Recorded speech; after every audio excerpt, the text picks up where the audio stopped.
moi aussi, j'ai bien aimé le message de notre pasteur invité, Francky Narcisse, dimanche dernier. J'ai apprécié aussi le texte qu'il a choisi pour son message, 2 Timothée, chapitre 4, versets 1 à 5. Et j'aimerais ce soir qu'on puisse y revenir. C'est un texte qui était très pertinent pour la circonstance. J'aimerais qu'on puisse lire ensemble ce texte, 2 Timothée 4, 1 à 5. Et nous allons porter une attention particulière aux versets 3 et 4. Alors, qui voudrait nous lire ce texte bien fort? Merci, Guylaine.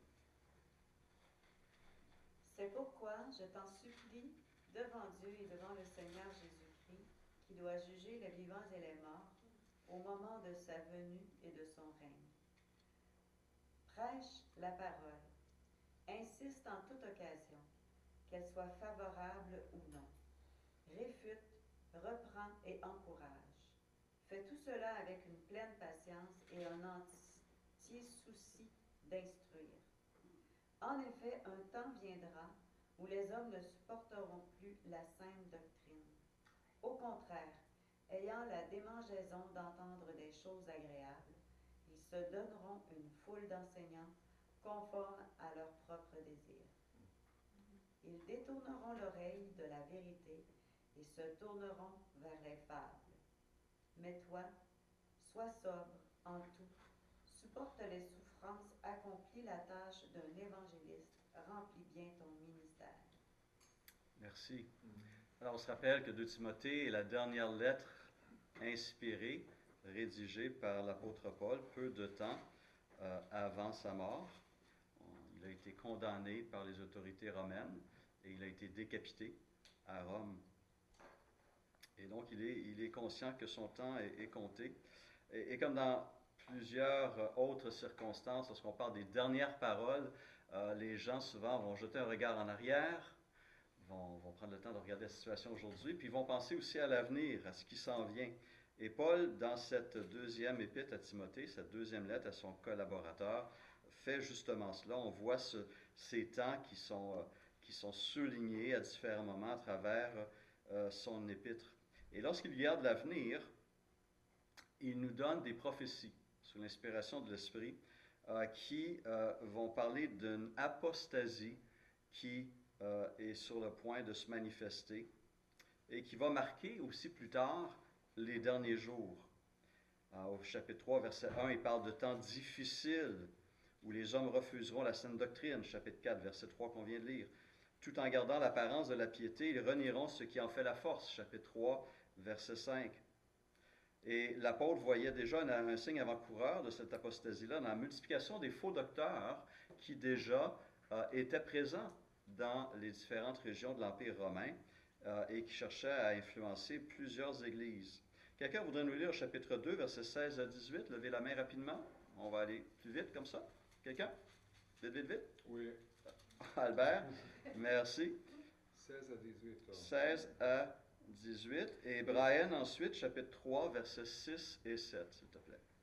Évite les discours vains et profanes, car ceux qui les tiennent avanceront toujours plus dans l'impiété, et leur parole rongera comme la gangrène.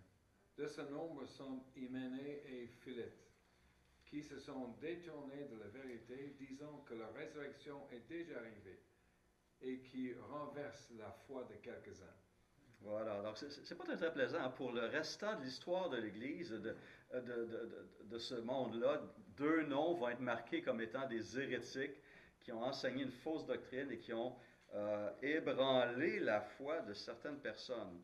Hyménée et Philette en disant, entre autres, que la résurrection était déjà arrivée. Donc on a ici un exemple, justement, de faux docteurs qui ont un impact, une influence toxique sur certains croyants. Chapitre 3, versets 6 et 7, on a une situation similaire.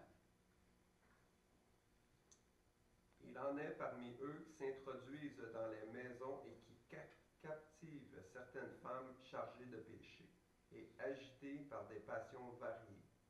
Elles apprennent toujours sans pouvoir jamais arriver à la connaissance de la vérité. Voilà, donc encore une fois, ils s'introduisent dans les foyers, ils influencent des personnes qui sont aux prises à toutes sortes de passions et réussissent à contrôler. Donc, on comprend l'exhortation que Paul va donner à son collègue Timothée au chapitre 4, verset 1 et suivant. Qu'est-ce que ces versets 3 et 4, tout particulièrement, du chapitre 4, nous apprennent? En effet, un temps viendra où les hommes ne supporteront pas la saine doctrine. Au contraire, ayant la démangeaison d'entendre des choses agréables, ils se donneront une foule d'enseignants conformes à leurs propres désirs. Ils détourneront l'oreille de la vérité et se tourneront vers les femmes. Qu'est-ce que ce texte nous apprend sur ce danger qui menace? Il est très, très présent. Moi, je parle le Word Très, of très Faith. présent. Il est très Il, présent. il est quand on actuel. Oui. C'est ça. Oui. Le Word of Faith, le NR. Pardon? Le NAR, puis le Word of Faith, c'est un peu ça. La doctrine de prospérité. Puis... Oui. Oui. Donc, on en a dans l'histoire de l'Église aujourd'hui, hein, dans l'Église contemporaine, des hérésies, des fausses doctrines, des faux enseignements qui viennent de toutes sortes de milieux. En effet. On doit être très alerte. Mhm. Et je peux lire 2 Timothée 3, verset 2. OK. Car les hommes, et sachez que dans les derniers jours, il y aura des temps difficiles. Car les hommes seront égoïstes, amis de l'argent, vantards, orgueilleux, blasphémateurs, rebelles à leurs parents, ingrats, impies, insensibles, Implacable. excusez-moi, calomniateurs, violents, cruels, ennemis du bien, traîtres, emportés aveuglés par l'orgueil, amis du plaisir plutôt que de Dieu. Ils auront l'apparence de la piété, mais réuniront ce qui en fait la force. Et ce qu'elle se trouve dur, il dit, éloigne-toi de ces gens-là. Alors, je connais des gens qui sont rebelles à leurs parents. Je connais des gens qui sont ingrats et insensibles. Ils nous demandent de s'éloigner de ces gens-là. Qui persévèrent dans ce genre de comportement, oui. Oui. Le 2, moi, il commence car les hommes seront épris d'eux-mêmes. Mhm. Comment que le moi est Tout à fait. important pour aujourd'hui. Alors, si on revient au texte, chapitre 4, versets 3 et 4, qu'est-ce que Paul veut nous dire ici? Qu'est-ce qu'on constate? Moi, au verset 3, ça me dit que les gens vont se donner des enseignements conformes à leurs désirs. Pas selon la parole, mais selon ce qu'ils pensent. C'est qu'ils vont se trouver des enseignants qui vont les enseigner dans ce qu'ils pensent, dans l'erreur. Oui, tout à fait. On va venir à ce point-là, mais avant qu'ils en arrivent là, qu'est-ce qu'on constate? On constate que c'est une certitude, il viendra. C'est quelque chose qui va arriver. Et nous voyons que c'est vrai ce qu'il a écrit il y a presque 2000 ans. Un temps où les hommes ne supporteront pas la saine doctrine. Et la saine doctrine fait mal, parce que la saine doctrine dit d'abord que nous sommes perdus, nous sommes des pécheurs, nous ne pouvons rien mériter devant Dieu. La saine doctrine dit qu'il y a un Dieu qui est véritable. Il y a une vérité, c'est la vérité. Les gens ils ne supportent pas ça parce que c'est ma vérité. Exactement. Ouais. C'est quelque chose qui fait irriter le monde quand tu dis la vérité. Les absolus. On veut les pas absolus. Les gens ne supportent pas cela. Alors, ils ne supporteront pas. C'est vraiment quelque chose que ils ne vont même pas tolérer que d'autres personnes ont ces idées. Ils vont essayer de nuire, de détruire ceux qui pensent que quand on la vérité. Et alors, c'est ça. Donc, il y a d'abord et avant tout une réaction envers cette doctrine, cette vraie doctrine, envers la vérité. Mais Jésus mentionnait déjà au Matthieu 13, 15, il dit en effet, le cœur de ce peuple, il parlait d'Israël, mais est devenu insensible. Ils se sont bouchés les oreilles. Ils ne veulent pas entendre. Ils se sont bouchés les oreilles, ils ont fermé les yeux, de peur que leurs yeux ne voient, que leurs oreilles n'entendent, que leur cœur ne comprenne, qu'ils ne se convertissent et que je les guérisse. C'est ce que tu dis, Albert, n'est-ce pas? Alors, je refuse d'accepter maintenant ce message-là, parce que ça implique que je dois me repentir. Oui. Ça implique que je dois changer de comportement, changer de vie, et je ne veux pas. Non, c'est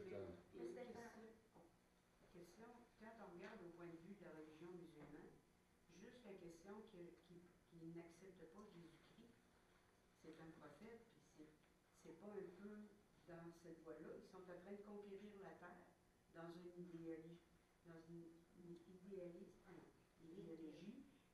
qui exclut Jésus-Christ comme étant le Fils de Dieu. Il a été un Dieu qui s'est fait homme pour nous. Ça, il le rebute totalement. Puis c'est bien marqué plusieurs fois dans la Bible que Dieu, c'est à cœur qu'il faut reconnaître Jésus comme son Fils. Alors, retiens cette pensée parce que je te ferai lire un texte dans quelques instants qui vient justement appuyer ce que tu dis. Un bon point. Nina?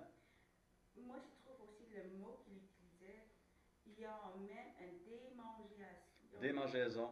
Ouais. C'est-à-dire, moi, tu sais, quand tu as ça, là, ça grasse, ça fait mal, ça pique et tout. Alors, peux-tu t'imaginer que la vérité, ça fait comme tout à fait. Donc, on voit un mouvement. Il y a un premier mouvement, c'est quoi? C'est le rejet de la vérité, de la saine doctrine. Oui. On refuse les absolus, on refuse la vérité révélée. Et cette saine doctrine est rejetée par certains. Pourquoi? Parce qu'ils ont quoi? Le désir d'entendre des choses agréables. Des choses agréables. Là, fais-moi plaisir. Flatte-moi dans le sens du poil. Montre-moi là, des choses qui vont en prospérité, santé, popularité, bonheur tout le temps. Tout est merveilleux. Puis la vraie vie chrétienne, c'est ci et c'est ça. On veut simplement entendre des choses qui vont nous flatter du bon côté, qui sonnent agréables à nos oreilles. Ce qui va amener ces gens à faire quoi? De choisir. À se détourner. Pardon? À se détourner de la vérité. Oui. Mais ils choisissent des docteurs qui vont les enseigner comme ils veulent. Voilà. Mais c'est vraiment le contraire. C'est pas le docteur qui vient les enseigner. C'est eux qui choisissent les personnes qui les écoutent. C'est l'inverse. C'est intéressant. Quelque chose. Si tu prends un docteur ou un enseignant qui va te parler agréablement, tu apprends rien dans ce qui vont te changer. Mais tu écoutes, c'est agréable. C'est un peu, je pense aux réseaux sociaux, puis aux algorithmes utilisés lorsque quelqu'un fait une recherche sur un thème qui l'intéresse ou qui peut être un sujet controversé. Ces algorithmes-là nous ramènent toujours plus dans ce point et éliminent des pensées contraires ou différentes, ce qui nous empêche d'exercer un esprit critique ou d'être confrontés pour évaluer notre position. N'est-ce pas? Les algorithmes montés là, dans ces réseaux-là nous poussent dans cette direction-là. Ces personnes-là vont aller chercher ceux qui pensent comme eux, ceux qui vont défendre leur position, ils vont se sentir justifiés dans leurs erreurs ou justifiés dans leur immoralité, dans leur comportement et leurs attitudes.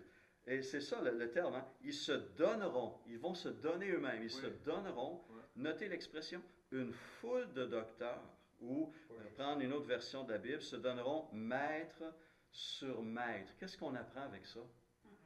Il y en a des maîtres d'erreur qui courent les rues, là. Il n'en manque pas des faux docteurs, il n'en manque pas des faux pasteurs, des faux théologiens, ou des gens qui sont prêts à justifier n'importe quelle hérésie, à justifier n'importe quel comportement immoral. Il en court les rues et l'Internet. Qui trouve toujours des raisons au péché. Oui. Nina? C'était l'année passée qu'on avait entendu d'un de nos amis que dans une église, il ne pouvait même pas parler du péché. Parce que ça troublait trop les gens. Ça trouble les gens, c'est dans une église. Oui, exactement. Hein? Donc, voyez, un homme veut vivre avec une femme sans la marier, il va trouver quelqu'un qui va lui dire, c'est correct, tant que vous vous aimez, vous vous engagez, Dieu vous aime, c'est tout à fait correct. Vous voulez justifier une relation homosexuelle, on va trouver des théologiens qui vont réinterpréter les textes de la parole qui condamnent clairement ce comportement, ce style de vie. Vous rejetez une vérité fondamentale des Écritures, vous pourrez trouver une foule de docteurs qui vont défendre n'importe quelle hérésie, puis l'histoire de l'Église nous le montre à quel point ces hérétiques sont apparus rapidement. Paul en parle, n'est-ce pas, déjà, dans les premières années, les premières décennies. Une foule de faux docteurs, de faux prophètes, de faux enseignants, de faux pasteurs se sont pointés pour troubler le peuple de Dieu. Et donc, ce qui va arriver, verset 4, ils détourneront l'oreille de la vérité et se tourneront vers les fables. On voit le mouvement ici qui est là. Je rejette d'un côté pour me tourner, je rejette la vérité pour me tourner vers des histoires de grand-mère, des fables, des mythes, des récits de pure invention. Regardez comment notre monde est mûr pour ce genre de choses-là, avec toutes les théories de complot qui circulent, les complotistes qui voient des complots partout, les fake news qui pullulent, le deepfake qu'on peut faire. On peut faire parler, quelqu'un pourrait utiliser, une personne malveillante pourrait aller sur le site de l'Église et puis prendre le sermon du pasteur Luc Joël. Il ne prendra pas les miens, mais il prendra celui du pasteur Luc Joël, puis il va lui faire dire le contraire, n'est-ce pas? Aujourd'hui, on est rendu là. Mais c'est tellement flagrant, mais c'est tellement, pour moi, incompréhensible. Comme les gens peuvent être si détournés de la vérité. Et parce qu'il dit, détournent l'oreille de la vérité. Ils ne veulent même pas entendre la vérité. On a posé la question à une dame. Ça, c'est une question de l'avortement. Alors, c'est quand est-ce que le fœtus, qu'elle parle, le fœtus, quand est-ce que ça devient un être humain? Elle a dit, quand il est né. La naissance, maintenant c'est un être humain. Mais 10 minutes avant la naissance, c'est pas un être humain. Et pourtant, on sait que c'est un être humain. Et ce qui me frappe là-dedans, c'est que je connais quelqu'un qui ne parlerait pas s'il va dire quelque chose, mais enfin, c'est un fœtus, c'est ça. Mais une fois, ils avaient difficulté à être enceinte. Puis sa femme tombe enceinte. Il m'appelle et dit que ma femme est on attend un bébé. Mais c'est drôle, c'était même pas 3 mois encore. Mais là, il prononce le nom bébé. Mais c'est tellement tordu. Ça, c'est juste un sujet. Exact. Mais la vérité est là. Oui. Mais comme les pharisiens, quand ils voient le miracle que Jésus fait, quand ils ont vu des choses claires, ça c'est la vérité. Ils vont voir un boiteux qui marche, l'aveugle qui voit un ressuscité. Ils voient la vérité, mais ils ont détourné, pas seulement l'oreille, mais les yeux de ça pour croire en fables, des choses qui ne sont pas vraies. Ils vont trouver les excuses pour refuser. Oui, hein? c'est C'est par Beelzébul qui chasse les démons. Oh. Hein? C'est terrible. Ouais. Mais il y a aussi le fait que c'est fatigant de se poser des questions, tu sais, parce qu'il faut que tu prennes le temps de réfléchir. C'est bien plus facile d'ouvrir Facebook, puis de regarder, de dire « Ah, OK, c'est ça, tu sais, bon, puis j'adhère à ça, puis ça finit là, j'ai pas besoin de me poser de questions. » Malheureusement, oui, il faut se poser des questions. Non, mais je veux dire, c'est fatigant. Non, mais je comprends. C'est fatigant de se poser des questions. Ça prend du temps de se poser des questions, il faut que tu réfléchisses. Mais on discute de choses qui sont tellement importantes qu'on ne peut pas se permettre de réfléchir. On a besoin de réfléchir sur le sens de la vie, sur la réalité de Dieu et ses implications sur ma vie, sur ma marche et sur le monde. Je veux justement avancer, ok? On va avancer. On doit réaliser que on parle ici au niveau horizontal, hein, les hommes qui pensent, les hommes qui cherchent, les faux docteurs ici, mais on doit se rappeler aussi que derrière ces personnes, il y a un autre être qui agit fortement pour créer cet esprit de confusion et d'erreur. On parle de qui? 2 Thessaloniciens 2, 9 et 10, dans un autre contexte, mais qui parle justement de la fin des temps. On nous dit ceci: la venue de cet impie se fera par la puissance de Satan, avec toutes sortes de miracles, de signes et de prodiges mensongers, et avec toutes les séductions de l'injustice pour ceux qui périssent, parce qu'ils n'ont pas accueilli l'amour de la vérité pour être sauvés. On doit désirer en savoir davantage, on doit désirer pas seulement se poser des questions, mais trouver les vraies réponses et orienter sa vie sur du concret, pas du mou. Je me demande s'il fera ces prodiges là au nom de Jésus aussi. Très probablement, absolument, Oh oui. absolument. Il va l'utiliser même pour son profit. Le monde préfère aujourd'hui, et certains chrétiens aussi, vivre des émotions fortes, vivre des expériences, plutôt que de chercher la vérité, la parole, la révélation de Dieu, et asseoir sa vie présente, ses choix, ses décisions sur cette volonté révélée de Dieu, plutôt que... tu comprends? Ils ne veulent pas faire ça. Hein? Et donc, il y a un danger qui nous guette. Je me permets, excusez-moi, là, je ne sais pas s'il y en a qui ont écouté, par exemple, je ne devrais peut-être pas ouvrir cette porte-là, le point de presse du président Trump il y a quoi, 2 semaines, lorsqu'il a parlé, mis en garde les Américains contre le Tylenol. Hein? Il a mis toute la nation en garde, les femmes enceintes ne doivent pas prendre le Tylenol parce que ça crée l'autisme. Par ailleurs, toutes les études, où il y a très peu d'études qui appuient ce qu'il dit, la plupart des études vont dans le sens contraire, n'est-ce pas? Et c'est intéressant de dire sur quelle base il se prononçait. I have a deep feeling. C'était ça l'argument qu'il avait. J'ai un sentiment profond que c'est pas bon de prendre du Tylenol pour une femme enceinte. On s'appuie sur des émotions, sur des impressions et non pas sur des études scientifiques pour influencer une nation au complet. Donc, ça c'est au niveau humain pour un antidouleur, mais il y en a qui font ça pour des questions encore plus importantes et plus sérieuses et plus graves. Nina?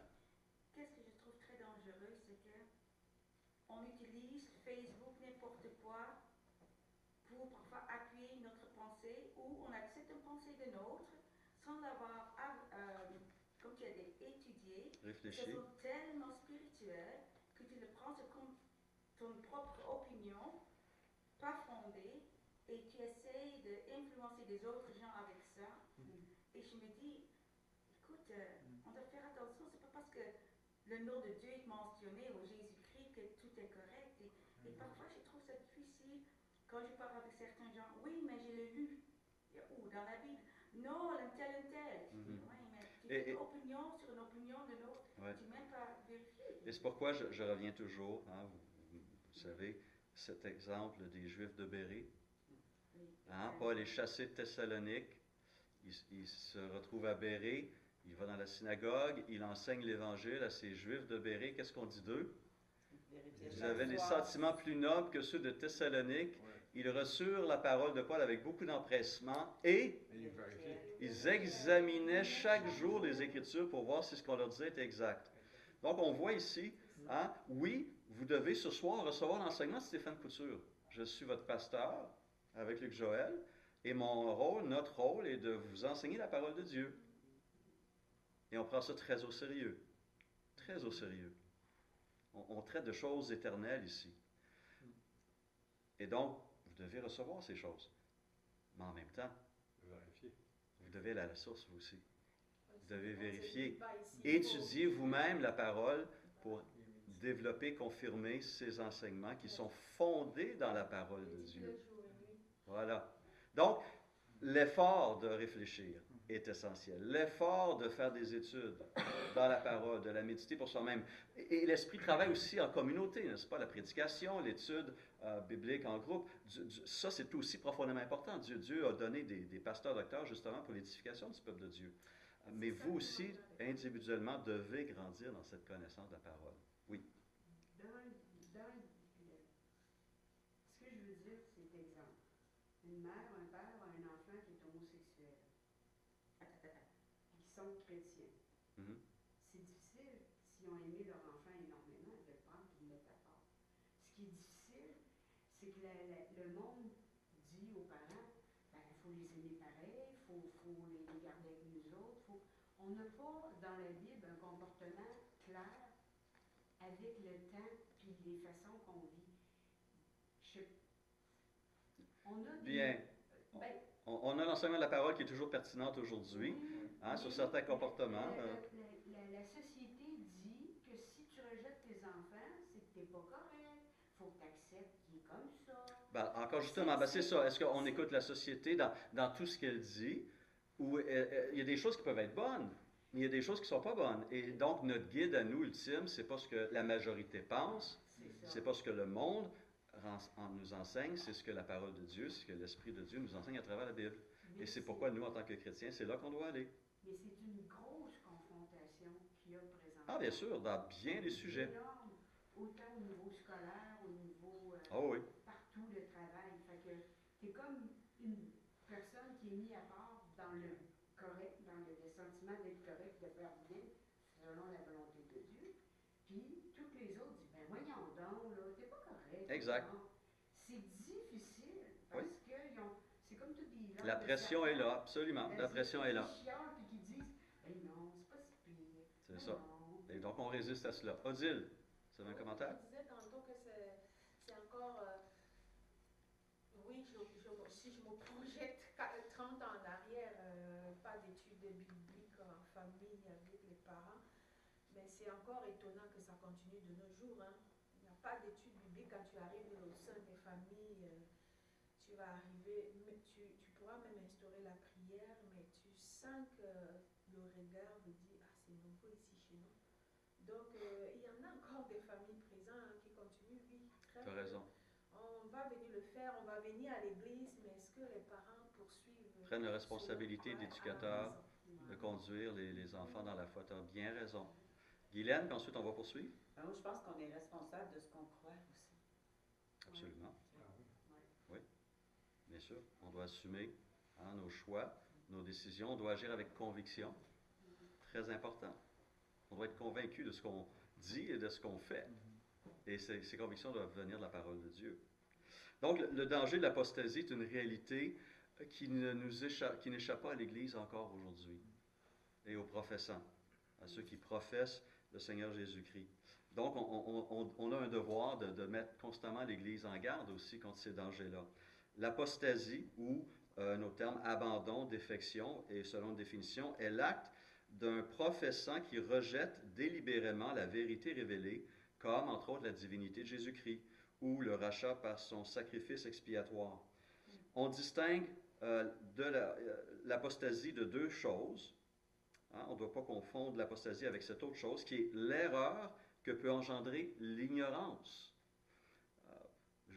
J'aime provoquer un petit peu des fois. Je dis que si on devait faire passer un test à certains chrétiens, si on devait passer un test de doctrine dans l'Église, dimanche matin, hein, vous avez une demi-heure pour répondre à 10 questions sur Dieu, sur la Bible, sur la vie chrétienne, sur plein de choses, on aurait très probablement des réponses hérétiques qui sortiraient. Parce que les gens n'ont pas grandi dans certaines connaissances, n'ont pas encore... Surtout, c'est une réalité, quelqu'un qui vient de se convertir il y a 5 minutes ou il y a une semaine, il y a plein de choses qu'il ne comprend pas encore sur Dieu, qu'il ne peut pas articuler correctement. Donc, ça, c'est de l'ignorance, c'est différent de l'apostasie. Cette personne-là a besoin d'être instruite, va grandir et va se détourner de ses fausses conceptions sur Dieu, sur le monde, sur lui-même. N'est-ce pas? Ça, c'est pas de l'apostasie. Mais il y a un risque avec cette personne et cette personne a besoin d'être accompagnée. L'autre aussi, on doit distinguer aussi de l'hérésie que peuvent susciter les séductions du diable. 2 Timothée 2, 25 dit ceci. C'est pourquoi le serviteur de Dieu doit corriger avec douceur les adversaires. Peut-être Dieu leur donnera-t-il de changer d'attitude pour connaître la vérité. Revenus à leur bon sens, ils se dégageront alors des pièges du diable qui s'est emparé d'eux pour les soumettre à sa volonté. Donc, il y a un danger terrible qui guette ces personnes. Satan a une emprise sur eux, mais il y a de l'espoir aussi à travers un enseignement dans la vérité, une volonté d'examiner ses convictions à la lumière des Écritures avec un frère, une sœur, un pasteur, un théologien, un docteur. Cette personne peut se libérer de l'emprise de l'erreur, de l'emprise de Satan. Donc, il y a de l'espoir aussi pour ces personnes. Et donc, ces deux états que je viens de mentionner peuvent coexister avec une foi authentique. Je peux avoir une position fausse sur Dieu, mais j'ai une foi authentique dans ce Dieu. Et Dieu va m'aider à grandir en connaissance dans la parole. Et il va mettre des personnes sur mon chemin pour m'aider à comprendre davantage la parole. La même chose pour quelqu'un qui est pris dans une erreur. là aussi, il y a une possibilité d'avoir une foi authentique dans le Seigneur. Qu'est-ce qui amènerait quelqu'un donc à se détourner de Dieu? Quelles seraient les causes de l'apostasie selon la parole de Dieu? Il y en a plusieurs. La paresse? Ah, la paresse? Oui, dans un sens, oui, la paresse, où je refuse d'avancer dans les voies du Seigneur. Je refuse de vivre la vie d'un disciple de Jésus-Christ. Je donne un exemple. Bon, ben, dimanche prochain, je vais être fatigué, je vais rester au lit. Puis après ça, ben, j'ai une réunion de famille le dimanche suivant. Puis après ça, ben, j'ai des emplettes à faire, puis le magasin est ouvert. Et finalement, bien, j'abandonne l'Église, j'abandonne le peuple de Dieu. Je ne me laisse pas nourrir et instruire. Ma motivation à chute. Et puis finalement, la vie chrétienne, ben, c'est pas si stimulant que ça. Pourquoi? Ben, parce que je n'ai pas nourri. Je ne me suis pas renouvelé. Je ne me suis pas exposé. Je n'ai pas été chercher la bénédiction du peuple, la communion du peuple, la protection du peuple de Dieu. Et je décline spirituellement et je m'éloigne. Avec la paresse, il y a aussi la question de la facilité. Aujourd'hui, on est dans une société où tout doit aller plus vite et tout doit être plus simple et tout doit être plus facile. Ce qui fait que j'ai une question, ben, je ne vais pas l'étudier la question. Je vais taper la question dans mon moteur de recherche qui va me donner une synthèse en 3 phrases et puis je repars avec ça. Ce qui fait qu'on n'a plus l'habitude d'exercer notre esprit à creuser, à approfondir, et puis même par rapport à la facilité, à être endurant quand c'est difficile. On veut plus avoir à souffrir ça. Hein? On veut que ça soit vite, facile. Et puis en fait, ben pourquoi on va sur les réseaux sociaux alors que si on cherche de la sagesse, la parole de Dieu est remplie de sagesse. Et je crois que j'ai vu circuler justement sur YouTube dans une église catholique quelque part en France, on a déjà installé un Jésus IA qui remplace le prêtre vers qui on doit venir confesser la parole. Et on vient poser des questions comme ça à ce IA et il se met à répondre. La facilité de prendre le temps de s'asseoir et de méditer et de louer son Dieu. Tu vois à quel point je me suis demandé si les idoles ne répondaient plus. Oui. Hélène? Pour l'apostasie, là, c'est qu'admettons qu'on se laisse prendre là, dans la paresse, puis c'est ça, là, on arrête d'aller à l'église, on arrête de fréquenter des chrétiens, donc on devient apostat. Mais la parole dit qu'il n'en perdra aucun de ceux qui a été choisi, donc il va tout faire pour nous ramener. Mais ça va faire mal, là. Si la personne appartient réellement au Seigneur. Fait qu'un vrai apostat, c'est pas un élu, dans le fond. Oui. Parce que, Et il y en a, 1 Jean 2, 19 le dit, hein, ils sont sortis du milieu de nous justement parce qu'ils n'étaient pas des nôtres. C'est finalement, ultimement, là, ce rejet radical de Dieu, de Christ, du peuple de Dieu, témoigne justement que cette personne-là n'avait jamais appartenu au Seigneur. On a des gens dans l'Église qui sont des chercheurs spirituels, hein, qui viennent parce qu'ils sont touchés, pas peut-être, ils sont touchés par l'Esprit, ou ils voient quelque chose, mais la vie n'est pas là encore. Et ces personnes-là ont besoin d'être bien entourées, d'être aidées, d'être conduites, d'être amenées à la croix, à leur situation, à leurs besoins et à la solution en Dieu. Mais c'est des personnes qui peuvent se détourner, qui peuvent s'éloigner ou qui peuvent avancer et réellement se consacrer au Seigneur. Donc oui, on doit être prudent, on doit être vigilant, on doit accompagner, c'est une tâche importante. Je dirais des grosses épreuves aussi. Alors voilà, les épreuves peuvent amener quelqu'un à remettre en question la bonté de Dieu, l'amour de Dieu, la puissance de Dieu, la bonté de n'est-ce Dieu. pas? Voilà, on connaît quelqu'un dans notre famille qui a vécu des problèmes de santé et qui n'a pas eu une guérison, et c'est un des facteurs qui l'a amené à se détourner d'une marche spirituelle, si on veut dire ça comme ça. Maxime? Comme vous mentionnez aussi plus précédemment dans votre enseignement concernant ceux qui recherchent des doctrines qui leur plaisent et ainsi de suite, il y a aussi de ne pas vouloir être confronté sur des choses qui dérangent. J'ai un ami à moi qui a été dans une église pendant 1 an et demi, et puis il avait l'air très intéressé, il était régulier aux réunions et tout, mais malheureusement, à un moment donné, il a décidé de de prendre un autre chemin et de plus revenir parce que il avait été confronté par rapport à une relation qu'il voulait commencer avec une non-chrétienne.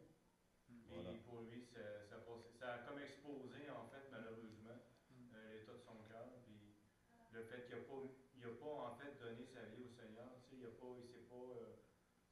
n'a pas été à la croix, dans le fond, pour mourir là, puis avoir la vie de Christ.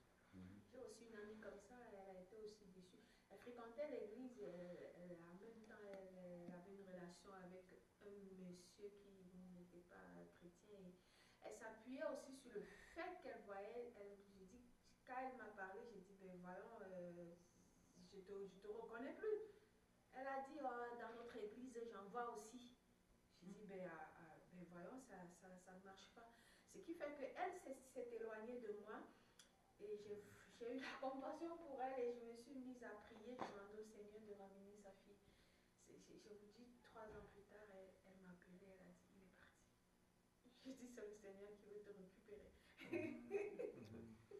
Donc, oui, des épreuves peuvent amener les gens à remettre en question plusieurs choses. Et ça m'a toujours un peu interpellé. Dans bien des cas, n'est-ce pas, ce sont des épreuves qui amènent les gens au Seigneur. Et plus tard, c'est des épreuves qui amènent des gens à s'éloigner du Seigneur. On est étrange, hein? On est étrange, hein? On est des drôles de drôle de bébites.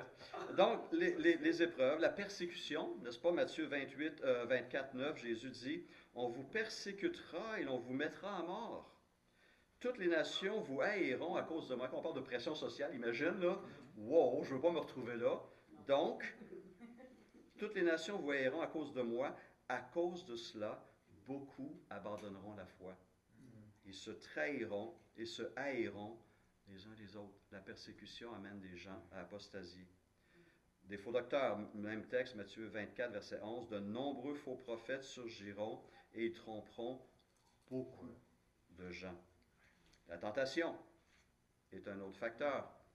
La mondalité ou un attachement malsain au monde. Démas est un exemple dans cette même épître de 2 Timothée, chapitre 4, verset 10. « Démas m'a abandonné par amour pour le siècle présent. » Et il est parti pour Thessalonique. Il est un collaborateur de Paul. Et il lâche tout, il laisse tout tomber. Paul dit, par amour pour le siècle présent. Ça peut être une chute morale. Ça peut être une connaissance défectueuse de Christ. Ça peut être plusieurs choses. Le temps avance. Oui, le temps avance. Je donne un exemple pour montrer que ça reste une situation qui est très contemporaine et la nécessité de veiller, même dans les milieux évangéliques. Il y a une organisation américaine, chrétienne américaine, le ministère Ligonier, qui, aux 2-3 ans, fait une enquête nationale aux États-Unis, The State of Theology, l'état de la théologie. Une enquête nationale qui révèle comment les gens perçoivent aujourd'hui les doctrines clés de la foi chrétienne. Tous les 2 ou 3 ans, cette enquête prend un peu la température théologique des États-Unis pour voir qu'est-ce que les gens croient réellement. Et donc, les questions sont posées. Est-ce que nos croyances correspondent à ce que Dieu a révélé? Est-ce que nos valeurs, nos priorités sont fondées sur la vérité? Eh bien, il y a source d'inquiétude. Il y a vraiment des sources d'inquiétude. Les réponses des évangéliques à cette enquête-là révèlent que la véritable nature de Dieu, telle, et je cite ici l'étude, telle qu'elle est décrite dans les Écritures, n'est soit pas enseignée dans de nombreuses églises évangéliques, ou ne sont pas comprises par les évangéliques eux-mêmes. Un exemple, l'enquête montre que de nombreux évangéliques ont des croyances théologiquement erronées sur la nature de Dieu et le péché de l'homme, 2 domaines doctrinaux d'une importance cruciale qui constituent le fondement de toutes les autres croyances théologiques. Plus précisément, 64% des évangéliques croient que tout le monde naît innocent aux yeux de Dieu. Et 53% affirment que tout le monde pêche un peu, mais que la plupart des gens sont bons par nature. Cela va clairement à l'encontre de ce que la parole nous enseigne, n'est-ce pas? Plus grave, je crois, plus de la moitié des évangéliques qui ont participé à l'enquête au cours des 11 dernières années. Vous avez entendu, hein? Plus de la moitié de ces évangéliques ont généralement approuvé l'affirmation suivante: le Saint-Esprit est une force, mais n'est pas un être personnel. Donc on rejette la Trinité, on rejette la personnalité du Saint-Esprit. La moitié des chrétiens évangéliques. Pourtant, et ça montre la confusion morale, doctrinale de ces croyants-là, parce que une autre affirmation avec laquelle ils sont tout à fait d'accord est la suivante: à 98% des évangéliques affirment qu'il y a un seul vrai Dieu en 3 personnes, Dieu le Père, Dieu le Fils et Dieu le Saint-Esprit. Ils sont vraiment confus, là. Pourquoi ils sont confus? Parce qu'ils n'ont pas pris le temps de réfléchir, de sonder, de se questionner, et ils entretiennent des fausses images, des fausses compréhensions de Dieu. Ils n'ont pas été enseignés comme il faut non plus. Ou ils n'ont pas écouté l'enseignement. Parce que on l'enseigne ici, hein? Et on sait qu'il y en a qui le reconnaissent pas encore. Le problème, c'est aujourd'hui, évangélique ne veut pas nécessairement dire chrétien, sauver, né de nouveau. Parce que tu sais que... Oui, le terme évangélique, par ailleurs, est défini et dans lequel on pourrait s'identifier quand même. Je comprends que je sais que le terme... les gens disent « je suis évangélique », mais pour cette personne, ce n'est pas nécessairement quelqu'un né de nouveau. C'est quand nous disons ça, on comprend quelque chose, l'autre personne comprend. Juste au fin de l'enquête, pour quelqu'un qui s'identifie comme évangélique, est d'accord avec 4 affirmations importantes. La Bible est la plus haute autorité en matière de croyance.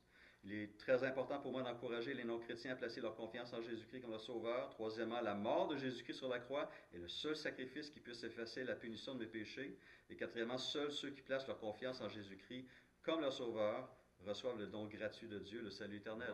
Donc, ils sont d'accord avec ces 4 affirmations-là. Donc, ça reflète en principe les gens dans nos églises, n'est-ce pas?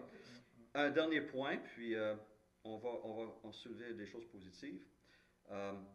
Près de la moitié des évangéliques, 47%, affirment que Dieu accepte le culte de toutes les religions, y compris le christianisme, le judaïsme et l'islam. C'est ce que tu disais tantôt, n'est-ce pas? Alors, bien que s'identifier comme évangélique implique d'affirmer que la Bible est la plus haute autorité pour ce que je crois, de nombreux évangéliques adhèrent à des croyances non bibliques concernant le culte que Dieu accepte. La Bible enseigne de manière cohérente que le véritable culte doit être adressé au seul vrai Dieu tel qu'il est révélé en Jésus-Christ. Veux-tu nous lire 1 Jean 2, verset 23? Tu n'as pas ta Bible. Oh, ben là. Qui veut nous lire 1 Jean 2, verset 23? Alors, je vais lire ça. 1 Jean 2, 23. Si quelqu'un nie le Fils, il n'a pas non plus le Père. Celui qui se déclare publiquement pour le Fils a aussi le Père. On va penser que les musulmans ne reconnaissent pas Jésus comme Dieu le Fils, Dieu incarné, n'est-ce pas? Donc, clairement, leur culte à eux, ils ne s'adressent pas au vrai Dieu, finalement, n'est-ce pas? Et leur culte n'est pas acceptable à Dieu parce qu'ils n'adorent pas Jésus-Christ. Comprenez? Mais certains chrétiens évangéliques, près de la moitié, pensent que c'est correct, que Dieu accepte ces choses-là. Vous voyez donc, tout ça, c'est des exemples, une étude qui vient de sortir en 2025, et qui démontre une tendance inquiétante dans les milieux évangéliques. Et donc, on doit rester vigilant, on doit s'enraciner. On a une job encore. On ne sera pas au chômage bientôt, je pense. Hein? Comme on dit, prêche la parole. Voilà, insiste en toute occasion favorable ou non. Plus ça vaut, plus que le monde s'en Ce qui m'amène donc à conclure que le rôle des bergers demeure essentiel, voilà. Hein. Éphésiens 4, Dieu a donné, entre autres à l'Église, des pasteurs docteurs pour le perfectionnement des saints, pour pas qu'on soit flotté et emporté à tout vent de doctrine, n'est-ce pas? Donc c'est important. 2 Timothée 4 le dit, prêche la parole, insiste en toute occasion, favorable ou non, reprend, censure, exhorte, avec toute douceur en instruisant, car, il y a le car, hein? Parce qu'il y a ce danger qui guette les croyants. Mais restons donc conscients que nous avons plusieurs de ces ressources, en plus d'avoir des enseignants qui se savent redevables au Seigneur.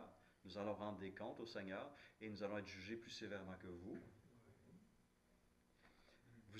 Nous avons, entre autres, ces ressources pour nous garder dans la foi, justement la foi, 2 Timothée 1,5, l'Esprit, qui est là pour nous éclairer, nous diriger dans la parole, qui est notre guide fiable, la grâce de Christ aussi, qui nous soutient, qui nous garde, l'importance aussi d'avoir, de se séparer du mal, donc de faire des choix moraux importants, solides.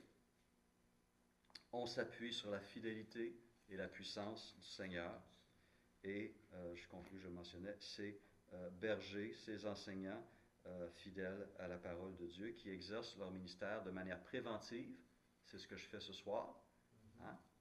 Mais qu'il faut parfois exercer un ministère de façon corrective, où il faut intervenir pour ramener quelqu'un qui est dans l'erreur ou qui est dans l'immoralité. Et ça aussi, c'est pas évident. Alors, prions pour l'Église. Ouais. Prions pour nous. J'inviterai peut-être un frère et une sœur à faire ça, s'il vous plaît. Oui, Seigneur, merci pour ces enseignements que tu nous donnes dans ta parole. Merci parce que ça nous permet de prendre ce temps et d'y réfléchir, de porter notre attention, d'ouvrir nos pensées, nos cœurs, de telle sorte que ça puisse aussi avoir un impact sur notre comportement. Seigneur, merci parce que tu t'intéresses autant à notre comportement, mais aussi à notre être intérieur, à nos convictions, à notre caractère. Et Seigneur, tu veux purifier l'un comme l'autre. Seigneur, on a besoin de toi. Alors merci pour ta parole que tu nous as donnée. Merci qu'elle nous a été transmise fidèlement jusqu'à aujourd'hui. Merci parce que nous avons eu aussi beaucoup de témoins qui nous ont environnés, qui ont été fidèles et qui nous ont transmis la bonne compréhension de ta parole. Merci pour cette nuée de témoins, comme elle est décrite, qui ont été dans la foi, cette foi qui nous a précédés. Seigneur, on n'a rien besoin d'inventer. Seigneur, on a juste à rester dans ta vérité. Seigneur, fais-nous cette grâce. Fais-nous cette grâce et Seigneur, que ton esprit nous garde. Nous avons besoin que ce soit lui qui illumine dans nos cœurs ces vérités qui sont écrites dans ta parole. Merci aussi pour le don de ton Église qui est la colonne de la vérité. Et Seigneur, si on se déconnecte de ton Église, eh bien Seigneur, il n'y a plus rien qui nous soutient. Alors merci pour le don de ton Église, merci pour le don de ton Église ici à Renaissance. Merci pour ces conversations spirituelles, ces études qu'on peut avoir, qui nous permettent de te remettre toi, ta vérité, toi qui as dit « Je suis la vérité » au centre de nos vies, au centre de notre communauté, au centre de notre pratique. Mais Seigneur aussi, combien tu veux nous transformer notre être intérieur et notre caractère. Merci pour tout ce que tu veux faire et merci de préserver ton troupeau. Amen. Amen. Amen. Seigneur, merci pour l'équipe pastorale de l'Église, parce qu'on est certain d'une chose, c'est qu'ils sont dévoués et ils veulent être dans la vérité. Merci Seigneur de nous dévoiler les erreurs qui pourraient arriver, les erreurs d'interprétation. Merci de nous guider dans la vérité. Puis avec le temps, j'ai appris qu'un vrai chrétien, ça change d'idée. Parce que c'est ça, grandir aussi. Grandir, c'est remettre en question. Puis étudier en profondeur, Seigneur. Merci de nous éclairer, de nous laisser l'Esprit Saint pour nous guider. Je te demande aussi de protéger notre équipe pastorale, Seigneur, puis de les diriger parce qu'ils sont de bonne foi, ils sont disponibles, Seigneur, puis c'est pas partout comme ça. Alors merci pour notre équipe. Amen. Amen. Et j'aimerais terminer, on a commencé en regardant les dernières paroles inspirées de l'apôtre Paul. J'aimerais terminer en citant les toutes dernières paroles inspirées de l'apôtre Pierre. 2 Pierre 3, versets 17 et 18. Bien-aimés, vous voilà avertis. Tenez-vous donc sur vos gardes, de peur qu'entraînés par l'égarement des impies, vous ne perdiez la ferme position qui est la vôtre, mais grandissez dans la grâce et dans la connaissance de notre Seigneur et Sauveur Jésus-Christ. À lui soit la gloire, maintenant et pour l'éternité. Amen. Amen. Merci beaucoup. Merci beaucoup.